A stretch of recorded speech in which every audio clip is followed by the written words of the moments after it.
오늘 아침 뉴스의 맥을 짚어드리는 시간 뉴스연구소, 오늘도 두 분의 연구위원 함께합니다. 경향신문의 박순봉 기자 그리고 김준일 시사평론가, 어서 오십시오. 안녕하세요. 첫 뉴스 어디로 갈까요? 초대 총리 홍준표? 이제 대선이 정말 이제 18일밖에 남지 않았어요. 이렇게 되면서 하루에도 여러 가지 눈에 띄는 소식들이 정치권에서 들려오는데, 어제 그 가운데 하나가 초대 총리의 홍준표 전 시장이라는 보도였어요. 네. 이재명 후보가 당선이 될 경우에 초대 총리로 홍준표 전 대구시장을 고려하고 있다. 그래서 접촉을 했다. 이런 내용의 보도가 나왔습니다. 뉴스원 보도였고요. 네. 시점은 이번 달에 어린이날 그 연휴 기간 있었잖아요. 네. 그때 이재명 후보 측의 인사가 홍 전 시장 측 인사한테 연락을 해가지고 국무총리 맡아줄 수 있느냐 이렇게 물어봤다라는 거고요. 그리고 인용한 내용을 보면 홍 전 시장 측 관계자는, 그러니까 뉴스원과 통화해서 이렇게 얘기를 했다라고 하는데, 이달 초 총리 제안은 단순한 수준이 아니라 꽤 진지한 분위기였다, 이런 내용을 담고 있습니다. 그런데 양측 모두 다 부인을 했습니다. 네. 그러니까 홍준표 전 시장한테 당연히 기자들이 물어봤을 거 아니에요. 네. 그러니까 언론 인터뷰에서도 아니라고 얘기를 했고요. 그다음에 공지도 냈습니다. 사실 무근이라고 공지도 냈고요.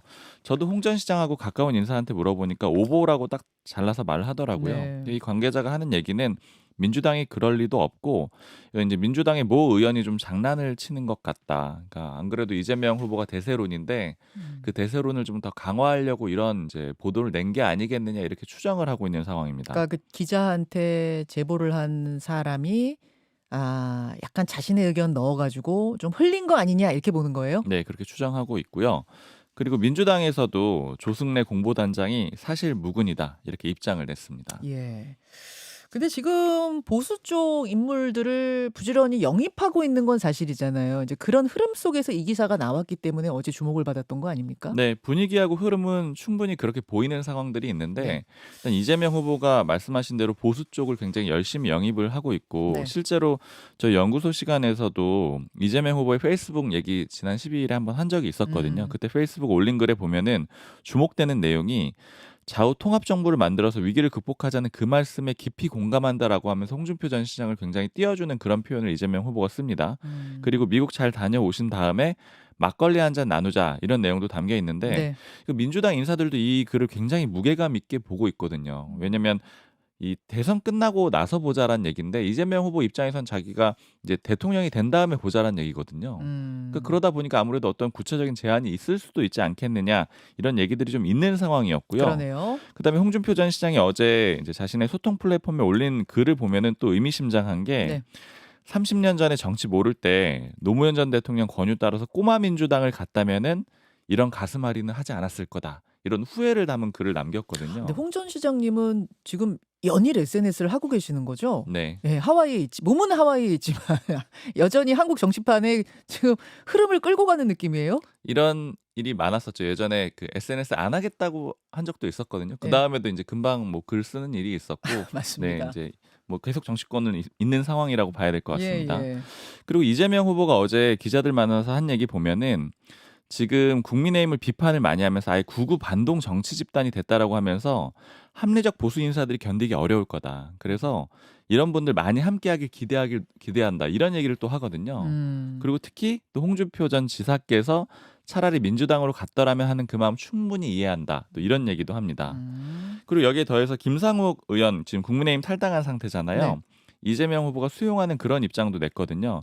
김상욱 의원은 어제 기자회견 했어요. 이제 무소속 상태인데 이재명 후보를 지지한다라고 공식 선언을 했습니다. 그러니까 지금 상황에서는 오히려 더 이제 보수에 적합한 후보이기도 하고 대통령으로서 적임자다, 이런 얘기를 했습니다. 예. 근데 이재명 후보가 여기에 대해서도 굉장히 환영을 하면서, 지금 김상욱 의원 같은 경우가 대표적인 케이스라고 하면서 거기서 견딜 수가 없으니까 밀려난 사람들 우리가 수용을 해야 된다, 입당해서 함께 했으면 좋겠다, 이런 얘기도 합니다. 그리고 실제로 전화를 했다라고 하고요. 격려를 받았다라고 김상욱 의원이 밝혔습니다. 그럼 어제 김상욱 의원이 이재명 후보 지지 선언까지 했는데, 거기까지 어제는 나간 건데 곧 입당 소식이 들려오는 건가요? 그러니까 이게 처음에 초기부터 제가 김상욱 의원 얘기 들어보면은 네. 좀 단계적으로 하려고 했었거든요. 음. 그러니까 원래 이제 뭐 민주당도 고민하고 있고 개혁신당도 고민하고 있다라고 했지만 뉘앙스는 민주당 쪽으로 가려고 하는 것 같았어요. 왜냐면은 음. 현실적으로 뭐 정치적으로 움직임을 보여주기 위해서는 개혁신당에선 좀 힘들지 않겠느냐 이런 생각들을 좀 갖고 있었거든요. 아. 근데 이 단계적으로 가는 과정들은 아직은 민주당 입장 확정적으로 얘기는 하지 않았지만 뭐 곧 실현될 그런 이제 단계라고 보시면 될 것 같습니다. 예. 그런가 하면 민주당 의원들 사이에서 더 깜짝 놀랄 만한 인사의 뭐 영입이 있을 거다 이런 얘기도 있는데 네. 누구예요? 아직 뭐 그것까지 구체적으로는 어. 모르겠는데 전방위적인 움직임이 있는 게 어제 예를 들어서 그 이재호 전 특임 장관, 예예. 이재호 전 의원을 접근하는 그런 움직임도 있었거든요. 근데 어제 이재호 저 민주화재단 이사장은 MB계 이 의원들하고 만찬했다. 요게 큰 뉴스였는데 그 맞습니다. 외에도 민주당 인사하고 접촉한다는 얘기가 있어요? 뭐 이런저런 사람들 다 최대한 접촉하지 않겠느냐라고는 하는데 근데 이제 기본적인 기조는 제가 뭐 구체적인 이름까지는 뭐 말씀드리기 어렵지만 그 예전에 말씀드렸던 대로 바른정당 흡수했던 것처럼이라고 음. 생각을 하시면 될 것 같아요. 그러니까 음. 바른정당 배제했는데 반대로 흡수할 것처럼 움직인다라고 보면은 소위 말하는 내란 세력, 그러니까 민주당이 음. 말하는 계엄에 찬성하는 세력들은 제외하고 모두 다 대상이 된다. 그 말씀은 박근혜 전 대통령 탄핵 후에 그 탄핵에 찬성했던 바른정당 의원들을 민주당이 함께 손잡지 못한 것에 대해 후회한다는 얘기하셨잖아요. 네. 그러니까 이번에는 탄핵에 찬성했던 보수 측 인사들을 함께 하자, 끌어안자 뭐 이런 움직임이 지금 분명히 보인다는 거죠? 네. 실현되지 않더라도 최대한 그런 목소리를 내겠다라는 게 민주당의 기조고요. 근데 다만 여기에 좀 역풍이라고 할까요? 내부 반발도 살짝은 있습니다. 그러니까 음. 제가 이 모 지도부 의원을 그제 만났었는데 네. 김상욱 의원 입당 어떻게 할 거냐 이렇게 물어보니까 네. 이제 개인 입장에서 본인 입장에서는 좀 반대라는 거예요. 근데 이유는요? 이유는 뭐냐면은 이 진정성이 좀 약화가 될 거고 음. 이런 표현 쓰더라고요. 누군가가 들어오면 항상 캠프에는 누군가는 분노하게 마련이라는 거예요. 그 음음. 김상우 의원이 들어옴으로써 반발하는 세력이 있을 거고 이 얘기는 홍준표 전 시장도 마찬가지거든요. 그러니까 음. 홍준표 전 시장 얘기에 대해서도 좀 빠른 것 같다 이런 얘기들이 당에서 나오기 시작을 그리고 어제 했어요. 그 홍 시장에 대한 총리 제안설 보도가 나온 후에 지지층에서도 갑론을박이 좀 있더라고요. 네. 예. 근데 아직 이재명 후보의 입장이 굉장히 강하기 때문에 이게 추진이 되고 있는 상황인데 어느 순간부터는 좀 찢어질 수가 있는 거고 그다음에 또 내부에서 나오는 얘기가 그 반발뿐이 아니고 이렇게 하면 이제 전체적으로 굉장히 지도를 크게 해서 많이 먹고 가겠다는 거잖아요. 그죠. 근데 이게 넓어지면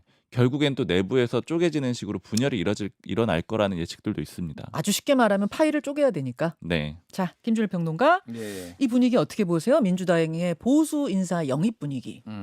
뭐 이재명의 보수 침공 뭐 이런 느낌인데 보수 침공. 예. 이게 일단 홍준표 시장 전 시장의 총리 영입설, 뭐 총리 제안설 이게 시점이 언제냐면은요. 아까 얘기했지만 어린이날 뭐 부처님 오신 날 네. 5일 뭐 이때쯤이잖아요. 음. 그러니까 국민의힘 경선 끝나고 직후에 탈당 나 정계 은퇴한다라고 얘기하고 얼마 직후예요. 그러니까.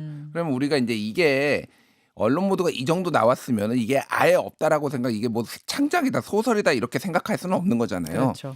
뭐 얘기가 있었죠. 그러면은 저 총리님 이제 뭐 시장님 우리 당에 와서 이제 총리 한번 하셔야죠. 뭐 이런 얘기들이 가볍게라도 오갔을 가능성이 있고 뭐 내가 뭐 그런 거를 하면서도 뭐 한번 생각해 볼게요. 뭐 이런 식의 얘기들이 이런 식으로 오갔을 가능성을 배제할 수 없는 거죠. 그런데 말했다시피 홍준표 시장 입장에서는 지금 이제 진정성이 의심받죠. 내가 이 당에 탈당을 하고 쓴소리를 하고 있고 하지만은 만약에 덥석 이제 총리 자리를 제안받았다. 이거를 물었다라고 했을 때는 배신자. 아, 이제 이러려고 그런 거야? 이제 이러려고 이러려고 그런 거야? 하니까. 뭐 이런 예, 거고 예. 뭐 민주당 입장에서도 지금 이제 당내에 좀 센 이제 강성 지지자들은 이제 좀 안 좋아하거든요. 이런 거. 너무 좀 막 홍 시장까지 막 들이고 막 총리까지 내주는 거 이거 너무한 거 아니야? 약간 그러니까 다 부인할 수밖에 없는 거예요. 그러니까 근데 말이 어떤 식으로든 강도를 모르겠으나 예, 예. 오갔을 가능성은 매우 높다. 그러니까 큰 판에서 우리가 보면은 민주당에는 좋은 뉴스만 나오고요. 그러니까 이재명 후보를 둘러싸고 국민의힘은 안 좋은 뉴스만 나옵니다. 이게 그러니까 어쨌든 이 사람들이 얼마나 득표력에 있고 이 사람들이 김상욱, 홍준표를 보고 얼마나 표가 움직일지는 모르겠으나 매일 나오는 뉴스가 우리가 또 뒤에 얘기했지만 지금 국민의힘은 윤석열 탈당 가지고 지금 하세월이에요. 그러니까 하나하나라도 단 좋은 기사가 있느냐. 오늘 저 중앙일보 그 뉴스 보고 굉장히 놀랐는데 뭐요? 제목이 이거예요. 김문수 TK 유세 안 보이는 의원들 만찬에도 한 명만 왔다. 이게 네. 뭐냐면은 TK 유세를 했는데 상당수 의원들이 아예 발족식에 선대 발족식에 불참을 했고 그리고 이제 저녁에 이제 만찬을 해야 되는데 다 개인 일정으로 아무도 안 왔다라는 거예요. 한 명 이름은 안 밝혔으나 한 명 둘이서 김문수 의원 한 명이서 저녁을 먹었다. 이게 지금 당내 상황을 보여준 거. 이게 지금 게다가 한덕수 옹립을 했던 그 상황. 그 상황에 앙금이 갇히지가 않아가지고 지금 윤재옥 그리고 박대출 사무총장 같은 경우에는 김문수로 그냥 가야 된다. 윤재옥 그 사무총장가 저기 선대본부장은 한덕수로 교체해야 된다 이 파였거든요. 네. 그래서 좀 이틀 전에 나왔던 문화일보 기사를 보면은 두 사람이 다른 메시지를 낸다라는 거예요. 다른 지시가 나오고 아예 선대본부장 회의도 안 된다. 지금 4분 오열이 됐다. 당이 이런데 외부에서는 계속 이런 메시지 나오고 참 굉장히 어렵고 민주당은 뭐 이재명은 승승장구 지금 이런 상황이에요. 그러니까 이게 보면 선거 때 보면은요. 한참 앞서가는 후보가 있으면은 그쪽은 항상 여유 있게 움직이게 되고 여유 있게 움직이다 보니까 좋은 뉴스들이 나오는데 뒤에서 따라가는 후보 쪽에서는 이거를 반전하지 못하는 한 계속 좀 안 좋은 뉴스들이 나오고 늘 경향이 좀 그랬어요. 이번에도 그런 상황인데 국민의힘이 얼마나 반전 카드를 만들어낼 수 있을까 이 부분 아니겠습니까, 박 네. 기자? 그러니까 사실 그 흐름이랑 연결해서 볼 수 있는 게 그 제가 만났다고 했던 뭐 지도부 의원 같은 경우에는 김문수 후보에 대해서 그렇게 적극적으로 네거티브를 할 필요도 없다라는 거예요. 근데 지금 실제 흐름을 보면은 네. 뭐 후보를 뭐 검증하고 이런 내용들이 별로 없잖아요. 이번 대선에 보면. 그러니까 그렇더라고요. 오히려 그렇게 압박할 필요도 없다라고 볼 정도로 굉장히 여유 있게 생각한다라는 걸 좀 반증하는 겁니다. 자, 그럼 여론조사가 어떻게 나오길래 그걸 한번 보죠. 네. 49대 27대 7로 나왔습니다. 어제 MBS 전국 지표 조사가 나왔거든요. 이재명 후보가 49%, 김문수 후보가 27%, 이준석 후보가 7%로 조사가 됐고요. 이 조사 내용 좀 간단히 설명을 드리면 전국 지표 조사는 엠브레인 퍼블릭, 케이스텐 리서치, 코리아 리서치, 한국 리서치가 공동으로 하는 조사고요. 네.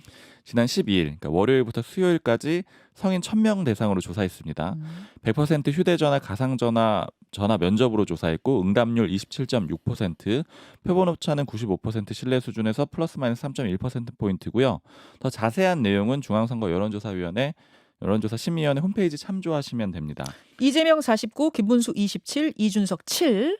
네, 숫자를 좀 짚어봐야 되는데 이재명 후보 49%라는 거는 50%에 육박하는 수치가 나왔다라는 거고요.